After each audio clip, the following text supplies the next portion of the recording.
Good morning students. आज हम start कर रहे हैं क्लास 9th की economic session 3 poverty as a challenge, और लेसन का ये फोर्थ वीडियो है ग्लोबल पॉवर्टी सिनेरियो। बेटा हम बता दें, इससे पहले हम लोग जो ये आपको APL BPL की बात है, पॉवर्टी की इंडिकेशन जो है, इसको हमने देखा अपने कंट्री में किसके अकॉर्डिंग हमने APL BPL जो कैरी करने का या फिर जो उसका ट्राइज करने का जो रेशियो है ये किस बेस पर है। तो वहाँ देखा हम लोगों ने इनकम, पर capita income, health care facilities, education facilities, life survive styles को हम लोगों ने देखा और APL BPL को इंडिकेशन किया। लेकिन आज हम नेक्स्ट टॉपिक में बात करने वाले हैं ग्लोबल लेवल पे कि विश्व स्तर पे जो पॉवर्टी की दृश्य है वो क्या है, कैसे है, और वहाँ किस रूप से लोग जो है कैटेगराइज किए हैं, वहाँ APL BPL में क्या डिफरेंस है। तो हम देखेंगे वन बाय वन। आइए देखते हैं। The proportion of people in developing countries living in extreme economic poverty defined by the world bank as living on less than $1.25 per day has fallen from 43% in 1919 to 20% to 10.86% जो है 2008।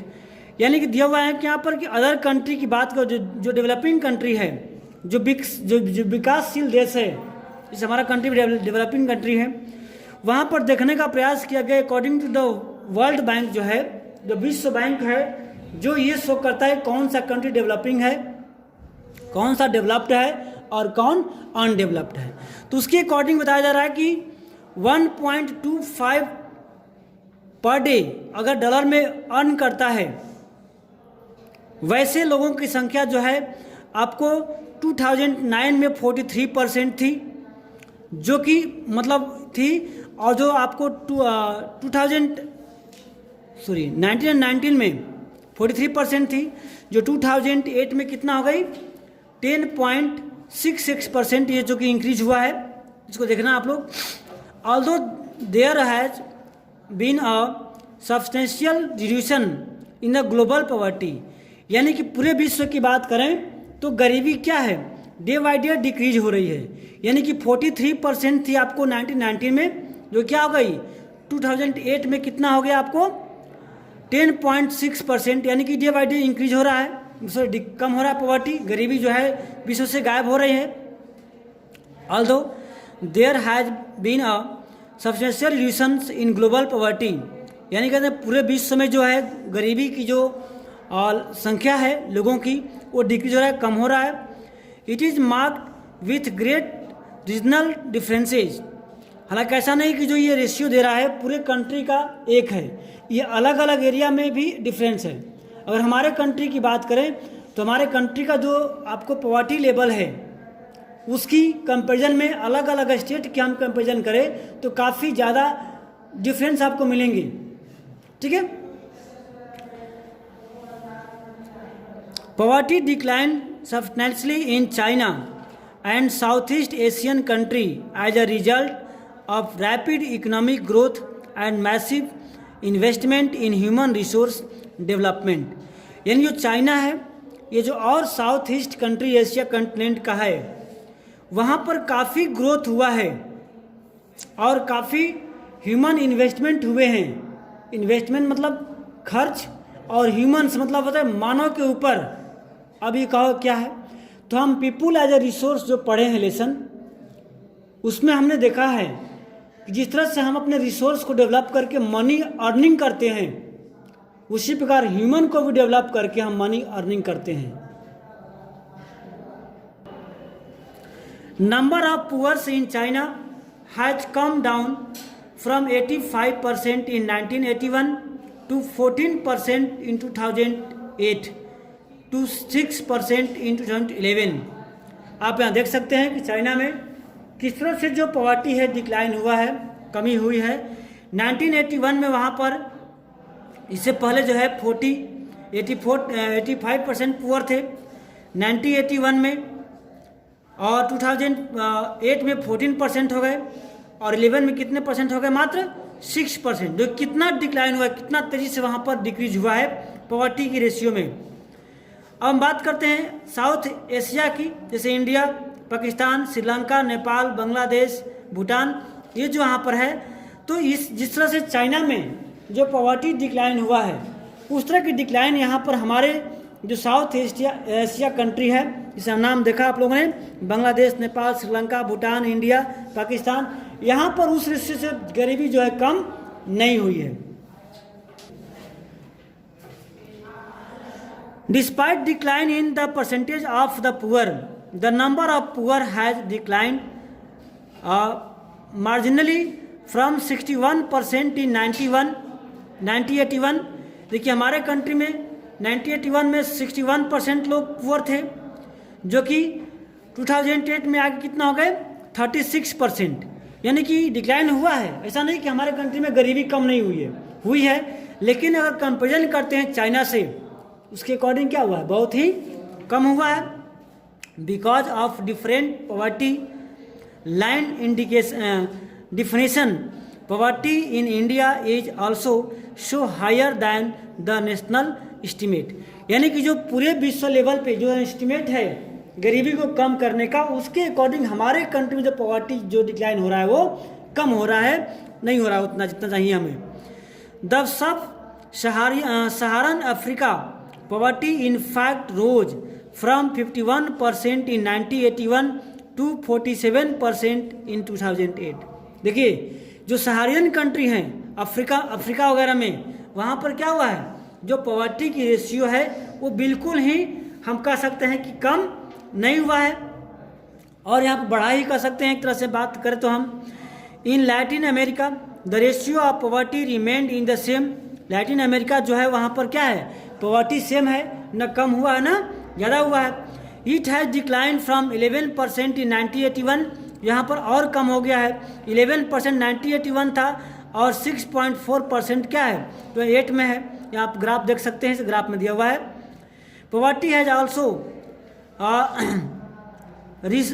resurfaced in some of the former socialist countries like Russia, where officially it was non-existent earlier।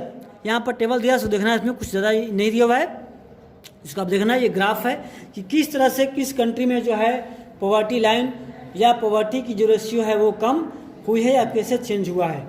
तो हम यहाँ पर बात करें global level पे कि जो थोड़ा या ज़्यादा प्रत्येक जगह जो है पॉवर्टी की जो रेशियो है वो कहीं ना कहीं डिक्रीज हुआ है। तो इसका मेन रीजन है गवर्नमेंट की पॉलिसीज, गवर्नमेंट की नीतियाँ और investment in human. Next point है कॉज ऑफ पॉवर्टी। आखिर गरीबी का मेन रीजन क्या है, हम यहाँ डिस्कस करने वाले हैं उस पॉइंट पे।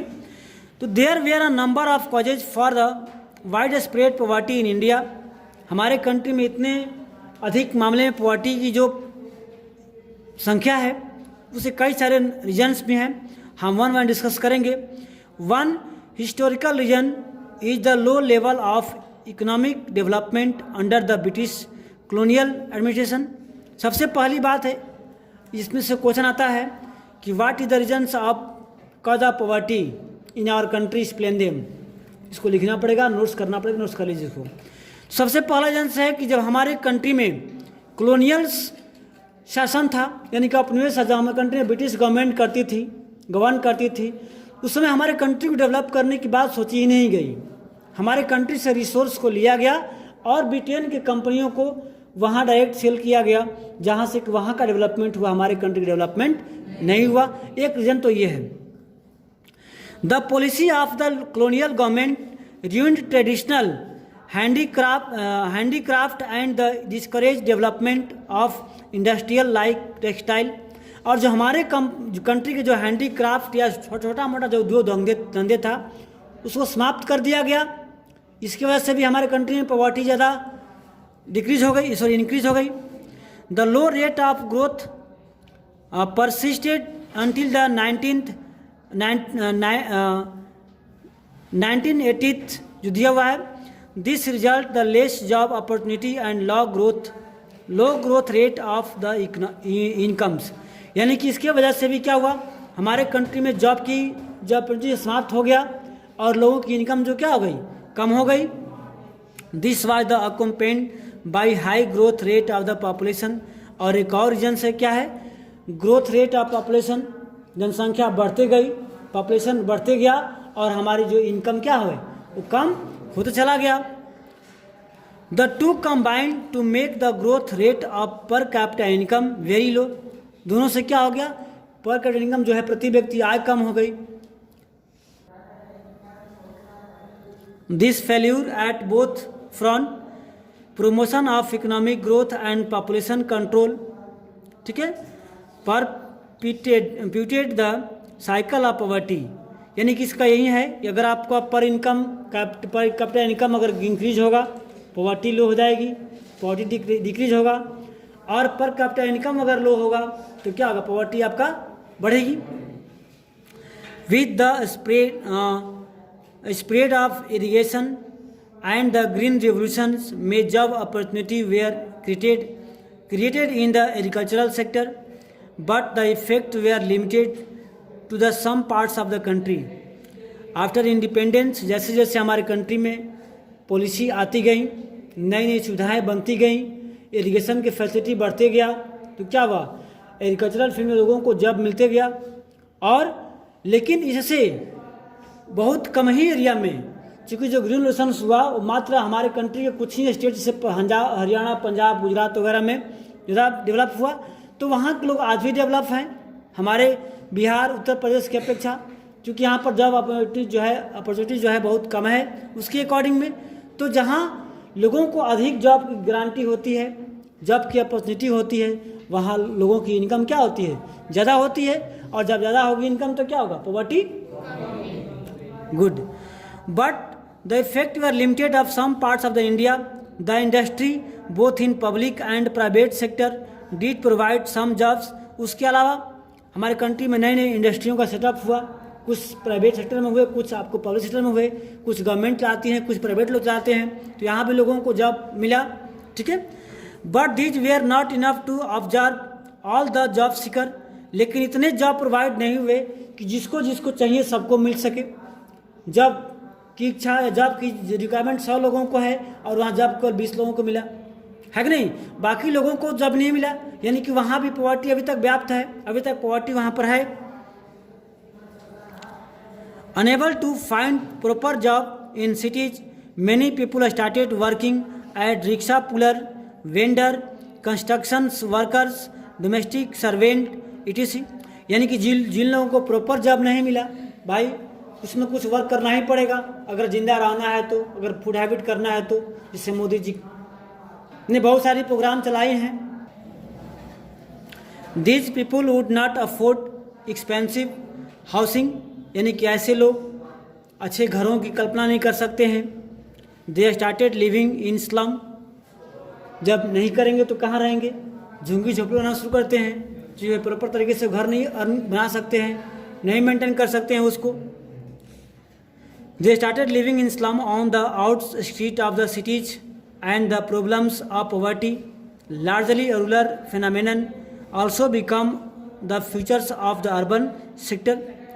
और धीरे इतना बढ़ जाएगा कि आपके आने वाली जो पीढ़ी है वो पढ़नी छोड़ देगी, यानी कि इन्वेस्टमेंट आप नहीं कर पाएंगे उसमें, है कि नहीं, ना आप उसको पढ़ा पाओगे, ना हेल्थ केयर पे ध्यान दे पाएंगे, न उसके फूड हैबिट ध्यान दोगे। जितना आप अचीव किए थे, जितना आप में इन्वेस्ट आपके पेरेंट्स किए थे, उतना इन्वेस्टमेंट अपने बच्चों में नहीं कर पाएंगे। तो जो यहाँ पर आप टिके हैं, जो आप कर रहे हैं, वही आपके बच्चे नहीं कर पाएंगे। Another features of high poverty rates has been the huge income inequality. और दूसरा बात है पॉवर्टी इंक्रीज होने का कि जो इनकम की इनक्वालिटी है, जो असमानता है, वो काफ़ी ज़्यादा है। आप ही के गांव में, आप ही के मोहल्ले में कोई ऐसा फैमिली होगा जो बहुत मनी अर्न कर रहा है, कुछ लोग होंगे जो बहुत कम इनकम कर रहे हैं, तो जो क्वालिटी ऑफ लाइफ है वो क्या हो, काफ़ी डिफरेंस हो जाएगा, है कि नहीं। One of the major reasons for this is the unequal distribution of land and other resources. इसका एक और रीजन्स है कि जो लैंड है उसका अनइक्वल डिस्ट्रीब्यूशन हुआ है। कैसे? किसी के पास 1 मंडा ज़मीन है, किसी के पास 1 बीघा है, किसी के पास 20 एकड़ है, तो ऑन डिस्ट्रीब्यूशन इनके रीजन भी कई सारे हैं। अब किसी फादर के 2 लड़के हैं, उसके बाद मान लो कि 5 हेक्टेयर ज़मीन है, 5 बीघा ज़मीन है, हाफ हो गया। उसी में किसी फादर के 5 लड़के हैं तो 1 बीघा हो गया। तो जिसके पास 2.5 बीघे हैं उसके पास 1 बीघे है, तो डिफरेंस हो जाएगा ना। तो इसके भी रीजन्स हैं, यानी क्या? Population growth. Despite many policies we have not been able to tackle the issues on a meaningful manner. Major policy initiative like the land reform, which aimed at a redistribution of assets in rural areas, have not been implemented properly and effectively by most of the state government। यानी कि इसका और reason भी है कि जो भी government ने जो नियम पॉलिसी लगाई उसको प्रॉपर तरीके से फॉलोअप नहीं किया। इस लैंड रिफॉर्म का रूल्स है, भूमि सुधार अधिनियम में कई सारी बातें हैं। अगर आपकी ज़मीन कई सारी टुकड़ियों में जगह जगह अलग अलग है, उसको इकट्ठा एक जगह दे दें ताकि आप वहाँ अपने प्राइवेट चीज़ें को डेवलप करके आप अधिक से अधिक ग्रो कर सकें, है कि नहीं?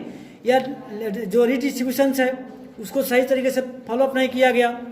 Since lack of land resource has been one of the major causes of poverty in India, proper implementation of policy could have improved to life millions of rurals poor.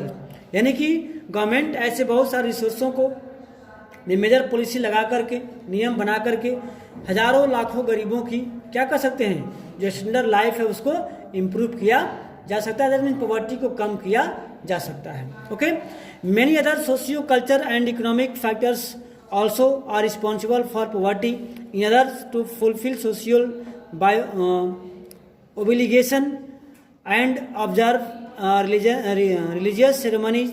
People in India, including a very poor, spend a lot of money.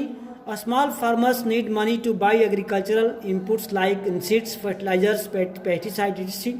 Since poor people hardly have any saving, they borrow unable to repay because the poverty.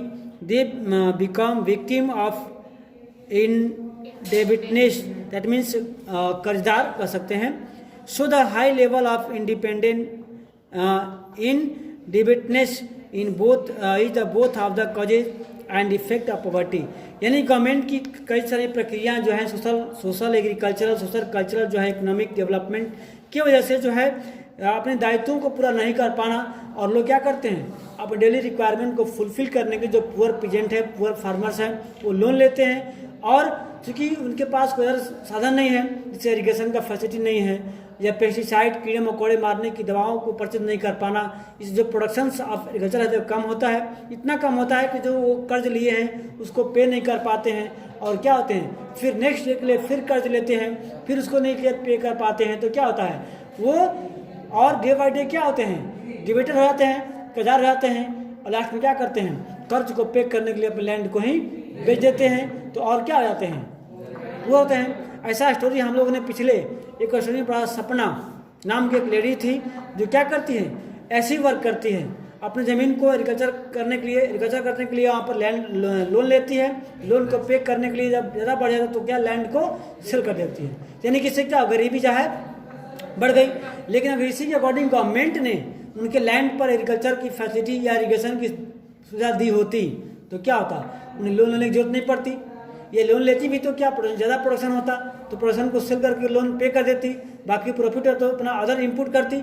लेकिन उसके अभाव में, उसके मतलब lack of investment of agricultural inputs, उसे क्या हुआ, नुकसान हुआ, लॉसेस हुआ, जिसकी वजह से उसकी जो लैंड प्रॉपर्टी भी क्या हो गई, सेल हो गई। तो हम आगे बात करेंगे नेक्स्ट वीडियो में कि एंटी पॉवर्टी मेजर्स क्या है,